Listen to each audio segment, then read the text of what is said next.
મંગલ મૂર્તિ મહાપ્રભુ શ્રી સહજાનંદ સુખરૂપ ભક્તિ ધર્મ સુત શ્રી હરિ સમૃ સદાય અનુપ પરમ કૃપાળુ છો તમે શ્રી કૃષ્ણ સર્વાધીશ પ્રથમ તમને પ્રણમું નમું વારંવાર હું શિષ્ય અનંત કોટી બ્રહ્માંડોના અધિપતિ પૂર્ણ પુરુષોત્તમ શ્રી સહજાનંદ સ્વામી મહારાજની જય, શ્રી હરિકૃષ્ણ મહારાજની જય, શ્રી લક્ષ્મીનારાયણ દેવની જય, શ્રી નરનારાયણ દેવની જય, શ્રી ગોપીનાથજી મહારાજની જય, શ્રી રાધારમણ દેવની જય, શ્રી મદન મોહનજી મહારાજની જય, શ્રી વૃંદાવન વિહારી લાલની જય, શ્રી ધર્મ ભક્તિ વાસુદેવની જય, શ્રી ઘનશ્યામ મહારાજની જય, શ્રી સ્વામિનારાયણ ભગવાનની જય, શ્રી નારાયણ મુનિ દેવની જય, શ્રી મર્યાદા પુરુષોત્તમ શ્રી રામચંદ્ર ભગવાનની જય, શ્રી બાલકૃષ્ણ લાલની જય, શ્રી વિઘ્ન વિનાયક દેવની જય, શ્રી કષ્ટભંજન દેવની જય. ઓમ નમઃ પાર્વતી પતે હર હર મહાદેવ હર.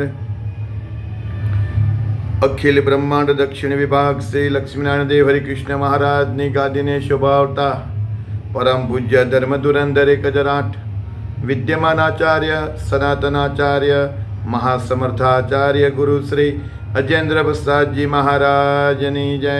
પરમ પૂજ્ય ધર્મ ધુરંધર 108 ભાવિ આચાર્ય શ્રી નુકેન્દ્ર પ્રસાદજી મહારાજની જય.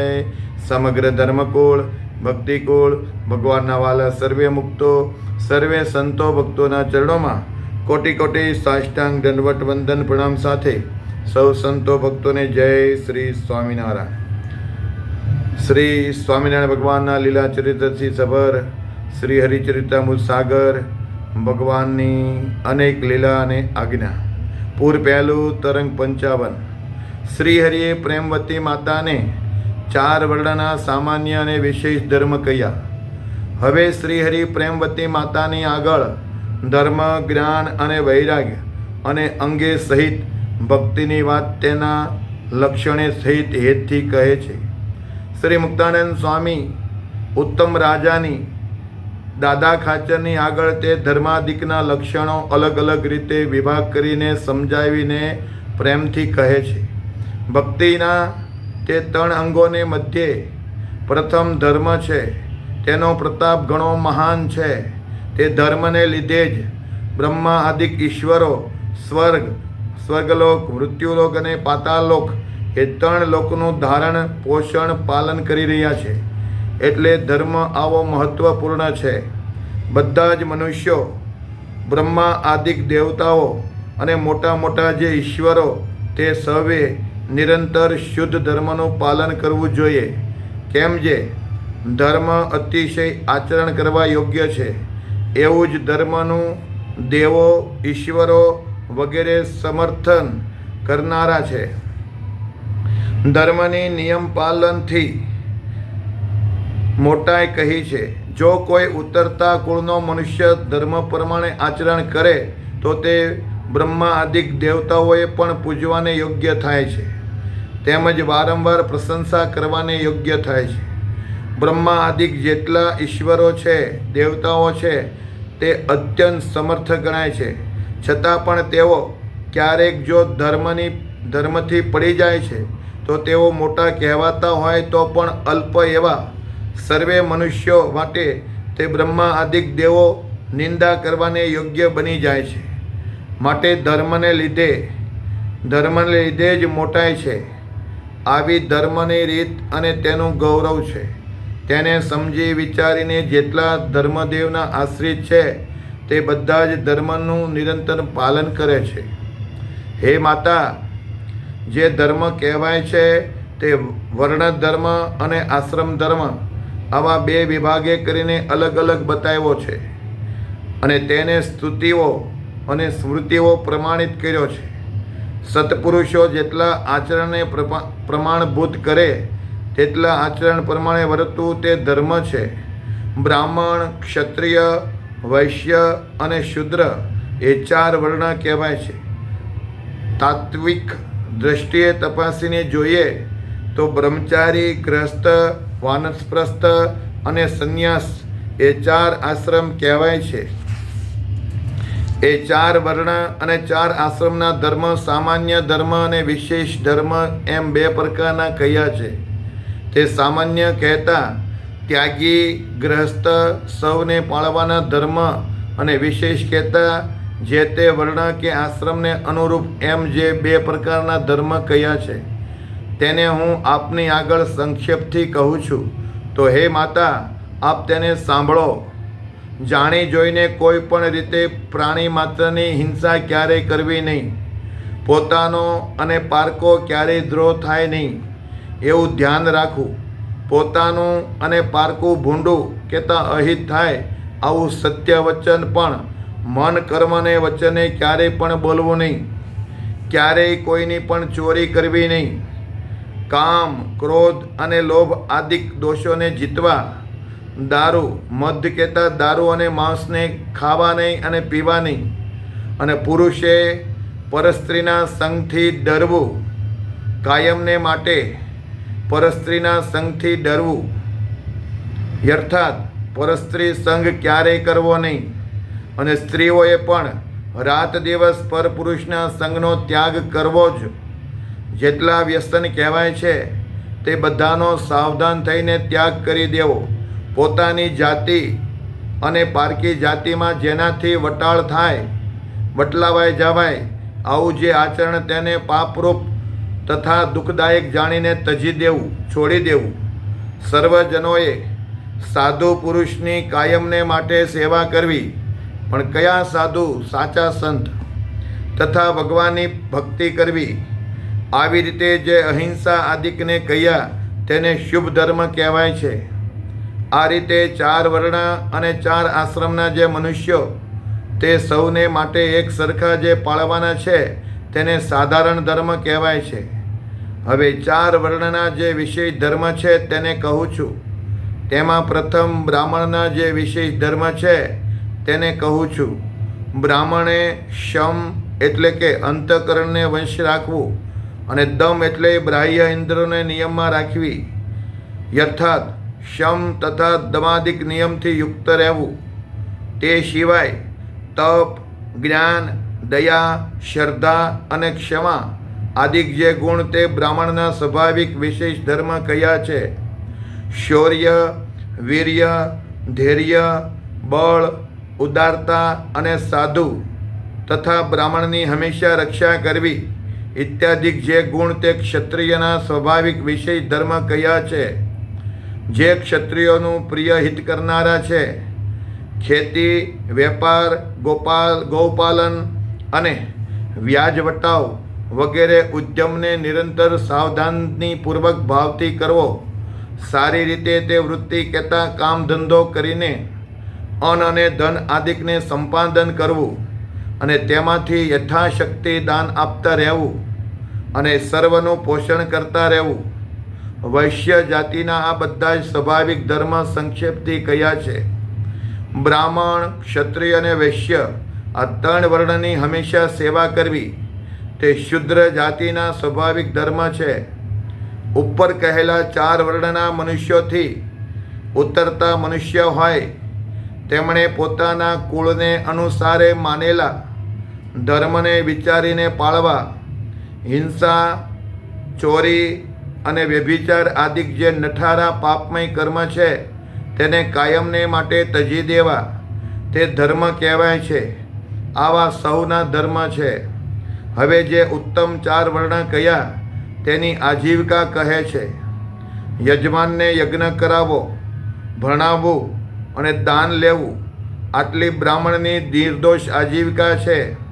તે તેમને માટે અતિ શુભ અને પરમ હિતકારી છે. ક્ષત્રિયે હાથમાં આયુધ ધારણ કરીને ઉત્સાહપૂર્વક રાજા વગેરેને ત્યાં ચાકરી કરવી તે તેની આજીવિકા કહી છે. વેપાર ધંધો કરવો તે વૈશ્યની આજીવિકા કહી છે. બ્રાહ્મણ આદિક 3 વર્ણની તત્પર થઈને જે સેવા ચાકરી કરવી તે શૂદ્રની આજીવિકા છે. આ પ્રમાણે અનુક્રમથી 4 વર્ણની આજીવિકા કહી છે. બ્રાહ્મણ અને ક્ષત્રિયને જ્યારે કોઈ કઠણ આપતકાળ આવી પડે ત્યારે તેમણે વૈશ્યની વૃત્તિ સ્વીકારવી. જ્યારે વૈશ્યને કોઈક આપતકાળ આવી પડે ત્યારે તેણે સમયને અનુસારે શૂદ્રની વૃત્તિ ગ્રહણ કરવી અને શૂદ્રને જ્યારે કોઈ આપતકાળ આવી પડે ત્યારે તેણે ઘાંચી આદિકની વૃત્તિ કહેતા કામ ધંધો ગ્રહણ કરીને જીવન જીવવું. આ રીતે 4 વર્ણના મનુષ્યોને માટે આપતકાળમાં આજીવિકા વગેરે કહ્યા. પણ જ્યારે તે આપતકાળ ટળી જાય ત્યારે પોતપોતાના વર્ણની આજીવિકા સ્વીકારીને તે રીતે જીવન જીવવું એ જ હિતકર છે. 4 આશ્રમના અને ગૃહસ્થના મુખ્ય ધર્મ. શ્રી હરિએ પ્રેમવતી માતાના પ્રતિ 4 આશ્રમના વિશેષ ધર્મ કહ્યા. શ્રી મુક્તાનંદ સ્વામીએ ઉત્તમ રાજાને દાદા ખાચરને જે વાત કહી હતી તેને પ્રસિદ્ધ કરવા માટે હવે વિશેષ ધર્મના રૂપમાં કહે છે. શ્રી હરિએ કહ્યું, હે માતા, બ્રાહ્મણ, ક્ષત્રિય અને વૈશ્ય જાતિમાં જેનો પ્રસિદ્ધ રીતે જન્મ થયો હોય, જેના વેદોક્ત વિધિથી બધા જ સંસ્કાર થયા હોય અને યજ્ઞોપવિત સંસ્કાર થયા હોય, પછી તે દ્વિજાતિ કહેવાય છે. અને ઉપવિત જનોય પામ્યા પછી તે બ્રહ્મચારી કહેવાય છે. તે બ્રહ્મચર્યાશ્રમમાં રહેલો બ્રહ્મચારી વેદાદિક વિદ્યા ભણવા માટે પોતાના ગુરુને ઘેર જઈને રહે અને જેમ ગુરુ કહે તેમ જ કરે. તેણે કૌપીન અને ધોત્યું આદિક જે આવશ્યક વસ્ત્ર તે સુતરાવું રાખવા અને એક કામળી રાખવી. આસન માટે મૃગચર્મ અને શણિયું ઇત્યાદિ આવશ્યક વસ્તુઓ રાખવી. દંડ, કમંડળું અને જપમાળાને ઉત્સાહથી રાખવી. યજ્ઞોપવિત જટા અને દર્ભ આટલાને ધારી રાખવા. બ્રહ્મચારીને આંખમાં કાજળ આંજવું નહીં. તેલ માલિશ કરવો નહીં. ચંદનની અર્ચા અને ફૂલમાળા ધારણ કરવી નહીં. હે માતા, બ્રહ્મચારીએ વીંટી, દોરો, હાર આદિ આભૂષણોનો તત્પર થઈને ત્યાગ કાયમ રાખવો. મોક્ષ પ્રાપ્તિના દ્વારભૂત મોટા સાધુ જેમ કહે તેમ પ્રેમથી કરવું. તે સાધુની સેવા અને સમાગમ કરો, કારણ કે તેમાં જ નિશ્ચિત આ જીવનો મોક્ષ રહ્યો છે. જીવના ઉપર વારંવાર જન્મ મરણ, યમયાતના અને સંસાર રહ્યો છે. તેનું મૂળભૂત કારણ દ્વાર કહેતા પરસ્ત્રીનો સંગ છે. તેમજ સ્ત્રી લંપટ કામી પુરુષનો સંગ કાયમને માટે તજવો. માટે 4 વર્ણ અને 4 આશ્રમના જે બ્રહ્મચારી આદિક મોક્ષના ખપવાળા હોય તેમણે પરસ્ત્રી અને સ્ત્રી લંપટ પુરુષ તેના સંગને મન, કર્મ અને વચને સંપૂર્ણ રીતે ત્યાગ કરવો અને કામી પુરુષને તો ઓળખીને તેનાથી દૂર જ ભાગવું. પ્રત્યક્ષ ભગવાનના દૃઢ નિશ્ચયવાળા અને નિર્દોષ અને અપ્રેરિત જીવોનું હિત કરવાવાળા સાધુથી જ નિર્બાધ જ્ઞાન થાય છે. પણ સાચા સાધુ, નિર્વાસનિક સાધુ, નિર્મોહી, નિર્કામી, નિષ્કામી, નિર્લોભી, નિર્માની, નિસ્વાદી, નિર્સ્નેહી આવા જે પંચવર્તમાને યુક્ત સાચા સંત હોય, દંભ વગર, કપટ વગરના હોય, એનો સંગ કરવાથી તમામ પ્રકારના દોષોથી રહિત થાય છે. જીવોનું હિત કરવાવાળા સાધુથી જ નિર્બાધ જ્ઞાન થાય છે. આવા નિષ્કપટ અને નિર્માની, નિર્લોભી, નિર્દંભી જે સંત હોય એના સમાગમથી જ પરમ તત્વ ભગવાનની પ્રાપ્તિ થાય છે. એવા સંત જ જીવના સાચા મિત્ર છે. પણ સાચા સંત માટે એવા સંતોને સદ્ગુરુ જાણવા. 3 વર્ણના પ્રથમાશ્રમી બ્રહ્મચારીએ આવા ગુરુને ગુરુ માનવા. બ્રહ્મચર્ય વ્રતને દઢ રાખવા માટે બ્રહ્મચારીએ પ્રથમ જે ભણવું જોઈએ તેની રીતે હવે કહું છું. બ્રહ્મચારીએ શ્રવણ, કીર્તન આદિક 8 પ્રકારે સ્ત્રીનો સંબંધ કાયમ ત્યજી દેવો. તે પહેલાં શીખવું. સ્ત્રીઓના સ્પર્શનો ત્યાગ સર્વે પ્રકારે રાખવો અને ગુરુ પત્નીને નમસ્કાર પણ દૂર કરીને જ કરવા. બ્રહ્મચર્ય વ્રતને ધારી રહેલા એવા જેટલા બ્રહ્મચારી હોય તે ગુરુ આજ્ઞા કરે તો પણ ગુરુની સ્ત્રીનો સ્પર્શ ક્યારેય કરવો નહીં. અને બ્રહ્મચર્ય વ્રતનું પાલન કરનારા બ્રહ્મચારીએ મૈથુનાસક્ત કોઈ પણ પશુ તથા પક્ષી વગેરે પ્રાણી માત્રને જાણી જોઈને ક્યારેય જોવા નહીં. કોઈ દેવતાની મૂર્તિ, ચિત્ર પ્રતિમા સિવાયની કોઈ પણ સ્ત્રીની ધાતુની હોય, કાષ્ટની હોય, પથ્થર કે ચિત્રની પ્રતિમા સ્ત્રીની હોય, ચિત્રામણ કે પૂતળી વગેરેને હાથથી પણ અડવું નહીં અને પોતાને હાથે તેની પ્રતિમા બનાવવી પણ નહીં. તેમજ પ્રતિદિન ગુરુની સેવા ભક્તિભાવથી કરવી. વળી બ્રહ્મચારીએ રોજ પ્રાતકાળે, મધ્યાહન કાળે અને સાયંકાળે, પ્રાતકાળ એટલે સવારમાં, મધ્યાહન કાળ એટલે કે બપોરે અને સાયંકાળે કે સંધ્યા સમયે 3 વખત સંધ્યાવંદન કરવા અને પોતાની શક્તિને અનુસારે ગાયત્રી મંત્રનો જપ કરવો. ઓમ ભૂર્ભુવઃ સ્વઃ તત્સવિતુર્વરેણ્યં ભર્ગો દેવસ્ય ધીમહિ ધિયો યો નઃ પ્રચોદયાત. એમ પોતાની શક્તિને અનુસારે ગાયત્રી મંત્રનો જપ કરવો. સવારે અને સાંજે ભગવાનના નામ મંત્રનો જપ કરવો. ઓમ શ્રી રામ, ઓમ શ્રી કૃષ્ણ, ઓમ શ્રી સ્વામિનારાયણ. આવી રીતે જે અવતાર, જે ભગવાનમાં હેત હોય તે ભગવાનની ઉપાસના દઢ કરીને ભગવાનનું ખૂબ ભજન કરવું. જપ કરતી વેળાએ મૌન રાખવું, પણ મુખથી વારંવાર બીજો ત્રીજો બકવાદ કરવો નહીં. પ્રાતકાળે અને સાયંકાળે તરત જ અગ્નિમાં હોમ કરવો. ભિક્ષા માગીને નિર્વાહ કરવો અને પ્રેમથી વેદોનો અભ્યાસ કરવો. વિવેકના ભંડાર જેવા વર્ણીએ પોતાના ગુરુકુળમાં મનમાં પ્રેમ રાખીને વાસ કરીને રહેવું અને પોતાની સર્વે ઇન્દ્રિયોને ખાસ જીતવી. દેશકાળને અનુસારે અને પોતાની શક્તિ પ્રમાણે અંગોએ સહિત અને અર્થ સહિત વેદોને ખૂબ ભણવા. જે બ્રહ્મચારીને વૈરાગ્ય ભાવના ન હોય અને વેદાભ્યાસ પૂરો થયો હોય તો તેણે બ્રહ્મચર્યની સમાપ્તિ કેમ કરવી? હવે તેની રીત કહું છું. તેમાં એવી રીત છે કે તે બ્રહ્મચારીએ પોતાના ગુરુને દક્ષિણા આપીને પછી ગૃહસ્થાશ્રમ સ્વીકારવો. જે બ્રહ્મચારીને વૈરાગ્યમાં રુચિ હોય તેણે વાનપ્રસ્થાશ્રમ અંગીકાર કરવો અથવા સંન્યાસ આશ્રમ સ્વીકારવો અથવા વિચાર કરીને જિંદગીભર બ્રહ્મચર્ય પાળનાર નૈષ્ઠિક બ્રહ્મચારી થવું. હે માતા, જે બ્રહ્મચર્ય વ્રતને સમાપ્ત કરીને ગ્રસ્ત થવા ચાહતો હોય તેવા પુરુષે પવિત્ર કુળમાં જન્મેલવી અને પોતાના વર્ણની કન્યા સાથે સગાઈ કરવી.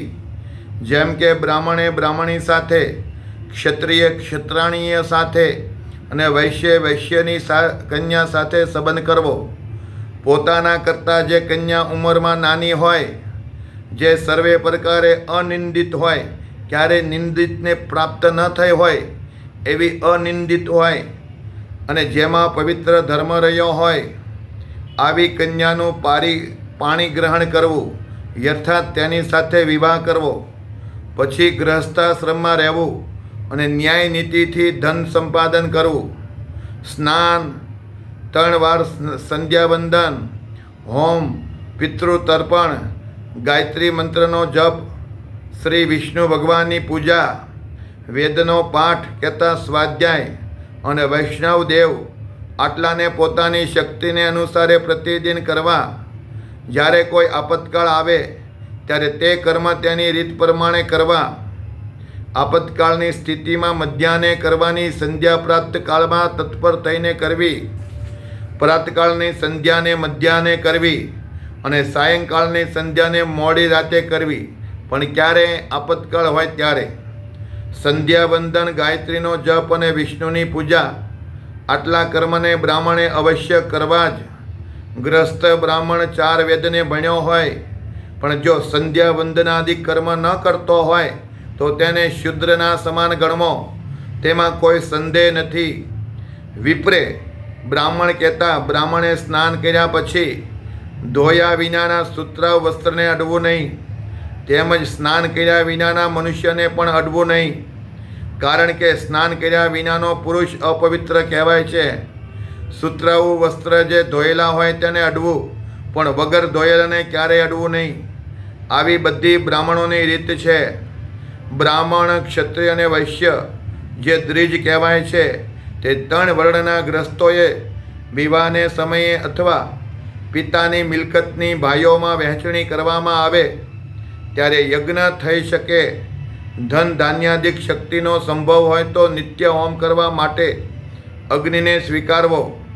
અગ્નિનું સ્થાપન કરીને શ્રદ્ધાભાવથી સમયને અનુસારે નિત્ય હોમ કરવો.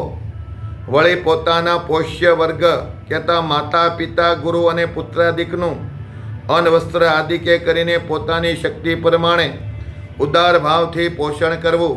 પણ જેનાથી દુઃખ થાય એવું હોય તે લગારેક પણ ન કરવું. પોતાને ઘેર જે કોઈ અતિથિ આવે તેને અન્ન, જળ અને વસ્ત્ર આદિકે કરીને પોતાની શક્તિ પ્રમાણે દયાળુ ભાવે સંતોષ કરાવવો. પ્રતિદિન સાધુનો સમાગમ સારી રીતે કરવો અને ભગવાનની 9 પ્રકારની ભક્તિ પણ ઘણા જ ભાવથી નિત્ય કરવી. ગ્રસ્ત દ્વિજોએ, ગ્રસ્ત બ્રાહ્મણોએ કુસંગનો સંસર્ગ ક્યારેય રાખવો નહીં. કુસંગનો હંમેશા ત્યાગ કરવો અને મૂર્ખ માણસની જેમ ઘર સંસારમાં આસક્તિથી બંધાઈ જવું નહીં. સત્ય અસત્યની અથવા બંધન મોક્ષની વિવેકરૂપ સમજણથી ઘરની આસક્તિને ટાળી નાખવી ને નિર્ધાર કરીને ભગવાનમાં જ દઢપણે આસક્તિ કરવી. શ્રીહરિએ કહ્યું, હે પ્રેમવતી માતા, સમસ્ત જે ગ્રસ્ત જીવો છે તેમાં સાક્ષાત ભગવાનના જે એકાંતિક ભક્ત હોય તેને અધિક કહેતા શ્રેષ્ઠ માનવા ને તેમનું માન આદર રાખીને તેમનું રક્ષણ, પૂજન વગેરે ક્રિયાએ કરીને તેમને સેવા. ન્યૂન અધિક ભાવની વિગત કરીને જોવું જોઈએ કે જે નિર્જીવ છે તેના કરતાં જેમાં જીવ હોય એવા પાષાણ આદિક શ્રેષ્ઠ છે અને તેના કરતાં તૃણ ઘાસ આદિક શ્રેષ્ઠ છે. તેના કરતાં અન્ન અને ઔષધિઓ શ્રેષ્ઠ છે.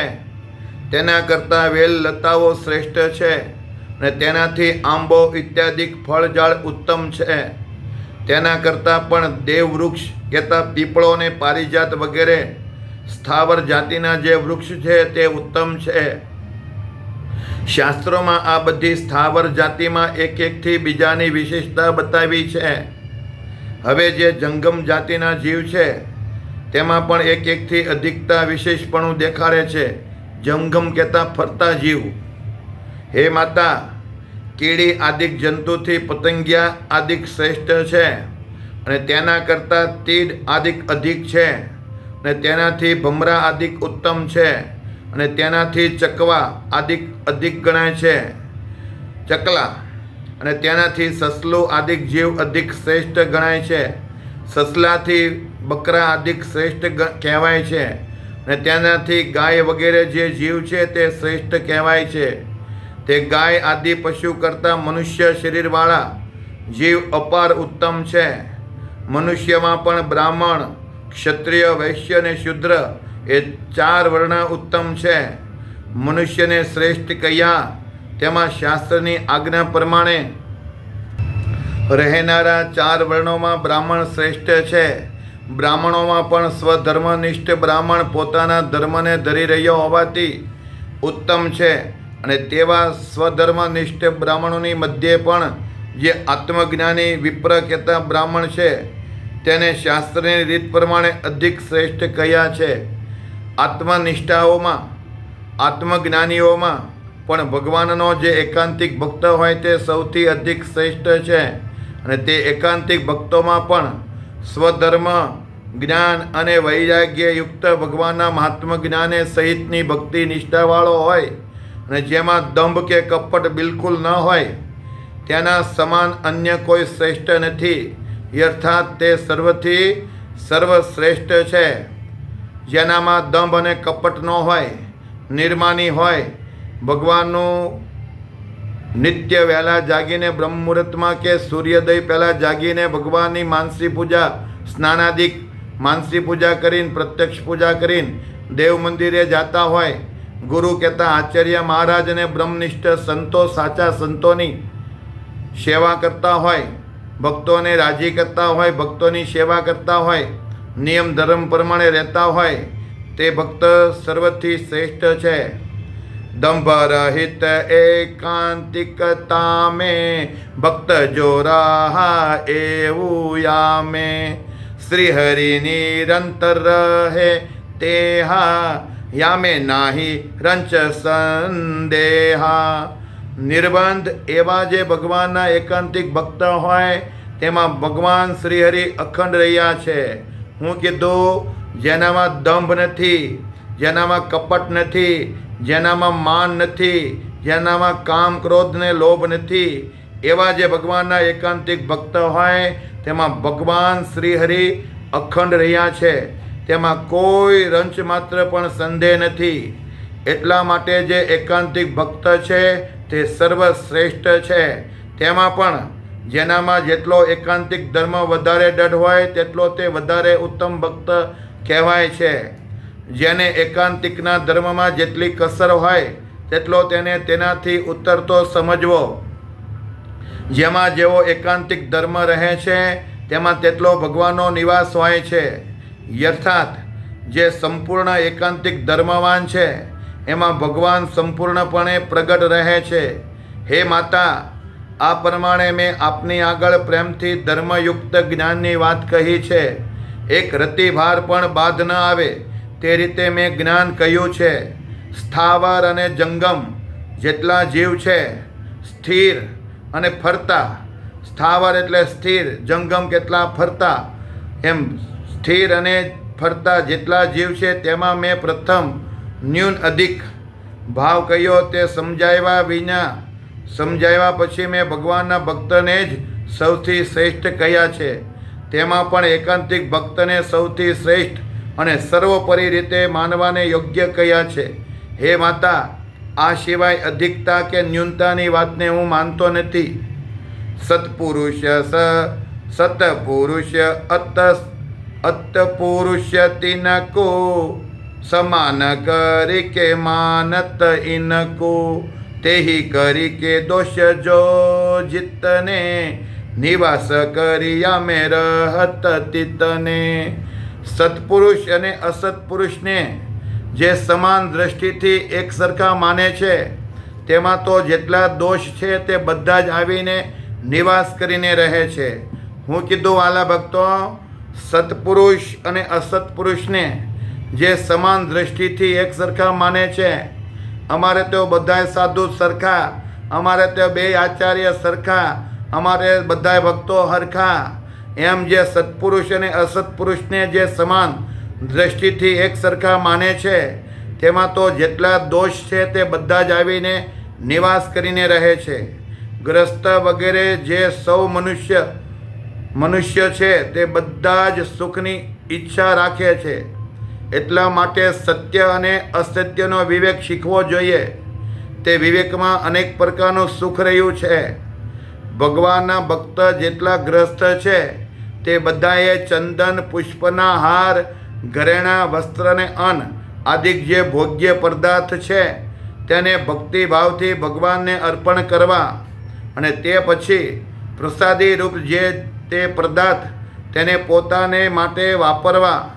જે ભગવાનના સદભક્ત કહેવાય છે તેની આ રીત છે. શું કીધું મહારાજે?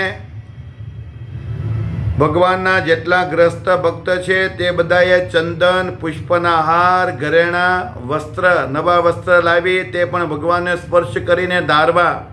અન્ન લાવી તો ભગવાનને અર્પણ કરીને અન્ન જમવું. જળ પીવી તો પણ ભગવાનને અર્પણ કરીને પીવું. ફ્રૂટ ખાવી, ફળ ખાવી, મીઠાઈ, માવા, મીઠાઈ, સૂકા મેવા આદિ ફરસાણ જે કંઈ ખાઈએ, જે ભોગ્ય પદાર્થ છે તેને ભક્તિભાવથી ભગવાનને અર્પણ કરવા અને પછી જ આરોગવા અને તે પછી જ પ્રસાદી રૂપ જે પદાર્થ તેને પોતાને માટે વાપરવા. જે ભગવાનના સદભક્ત કહેવાય છે તેની આ રીત છે. શ્રાદ્ધ કરવાની વિગત. ભગવાનના ચંદન, પુષ્પાદિક સર્વે નૈવેદ્ય કરીને અર્થાત ભગવાનને અર્પણ કરીને તે વડે જ અન્ય દેવતાને પિતૃઓને તે શ્રી વાસુદેવ ભગવાનના અંગભૂત દેવતા છે એવી ભાવનાથી પૂજવા. શું કીધું?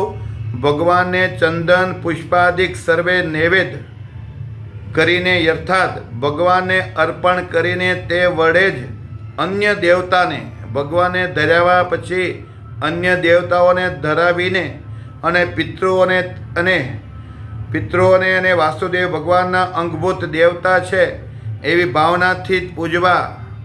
પિતૃઓને તે વાસુદેવ ભગવાનના અંગભૂત દેવતા છે. પિતૃઓ છે ભગવાન વાસુદેવના અંગભૂત દેવતા છે એવી ભાવનાથી પૂજવા. આ રીતે જે ગ્રસ્ત પૂજા કરે છે તે પરમ પવિત્ર ગણાય છે. પોતાના માતા પિતા આદિક સગા સંબંધીઓના શ્રાદ્ધને સમયને અનુસારે જ્યાં જેવી રીતે શાસ્ત્રોક્ત વિધિ કહી હોય ત્યાં તે પ્રમાણે તેમ કરવું. વગર ખેતીએ થતા મુનિ અન્ન, એક પ્રકારનું ફરાળ, નિવાર અને સામો વગેરેથી તે શ્રાદ્ધ કર્મ કરવું. અથવા બીજી રીતે હું કહું છું કે ખેતીથી ઉપજેલા ડાંગર કહેતા ચોખા અને ઘઉં આદિક પવિત્ર અન્નથી સમયને અનુસારે શ્રાદ્ધ કર્મ કરવું. જે મનુષ્ય જાતિના કહેવાય છે તેમણે ગમે તેવો અતિ આપતકાળ હોય તો પણ માંસથી શ્રાદ્ધ ક્યારેય કરવું જ નહીં. ગમે તેવા વિકટ દેશકાળ હોય તો પણ માંસ વિના જ શ્રાદ્ધ કરવું. અને શ્રાદ્ધમાં માંસને નહીં આપવાથી જ પિતૃઓનો ઉદ્ધાર થાય છે. જે ધર્મમાં જેટલું અહિંસાનું પ્રતિપાદન છે તેટલો જ તે ધર્મ ઉત્કૃષ્ટ કહેતા શ્રેષ્ઠ કહેવાય છે. પિતૃઓ વિષ્ણુના ભક્ત છે એટલે તેમને અહિંસા પ્રિય છે. હિંસા કરેલું માંસ એને અર્પણ કરાય નહીં. જેટલા દેવો અને જેટલી દેવીઓ મદ કહેતા દારૂ અને માંસના ભોગને સ્વીકારે છે તે દેવ કહેવાતા હોય તો પણ તે અદેવ કહેતા આસુરી છે. કારણ કે તેઓ અભક્ષ્યનું ભક્ષણ કરે છે. અભક્ષ્યનો ભોગ લેનાર જે દેવ કે અભક્ષ્યનો ભોગ લેનારી દેવી તેને માનનારા જેટલા ગ્રસ્ત છે તે બધા જ અભક્ષ્યને ભોગવનારા કહેતા ખાનારા બને છે. માટે જે ગ્રસ્ત સુખી થવા ઈચ્છતા હોય તેમણે દેશકાળને અનુસરીને પોતાના અધિકાર પ્રમાણે વારંવાર ભગવાનના તીર્થ વ્રતાદિકને શાસ્ત્રોક્ત વિધિ પ્રમાણે ઉત્સાહથી કરવા. પવિત્ર દેશ, પવિત્ર કાળ કહેતા સમય અને સત્પાત્ર દેખાય ત્યારે તુરંત જ તે તીર્થ વ્રત આદિકને વિશેષપણે કરીને કરવા. પવિત્ર દેશકાળમાં અને સત્પાત્રમાં જો કોઈ પુણ્યદાન કરવામાં આવે તો તેનું અક્ષય ફળ મળે છે.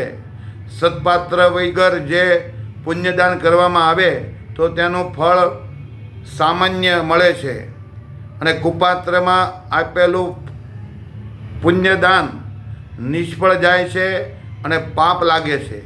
આવી રીતે જે પુણ્ય અને દાન કરે છે તે ફળ પ્રાપ્ત કર્યા સિવાય રહેતા જ નથી.